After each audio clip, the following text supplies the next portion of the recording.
When it comes to hyping up Spider-Man joining the Avengers, Square Enix is not wasting any time by showing us a bunch of alternative outfits we can expect to see when the DLC drops. So let's talk about some awesome choices that they've made. You gotta give credit when credit is due, and Square definitely seems to be putting a good amount of effort into Spider-Man with alternative suits. Luckily for the core game, they definitely had plenty of them. Of course, a lot of them were locked behind paywalls, but there's still plenty of suits to unlock in the actual game. So here we're going to go over some of the suits they just revealed that will be available. And we see quite a few familiar suits and also some interesting takes on classics.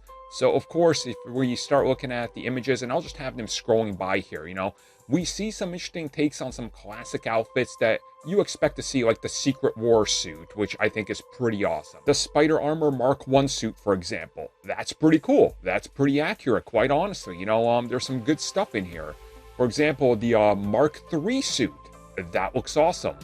They really did a good job of putting stuff in here. I really love the Spider-Man Noir suit.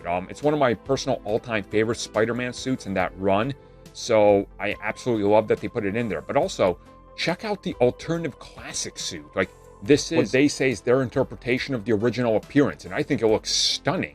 And then, of course, you have their version of the modern suit, which honestly, the more I see of it, besides that emblem, the more I'm liking it. And I think a lot of people are going to enjoy this one, but this is the Bugle Boy suit, and it's quite cool, right?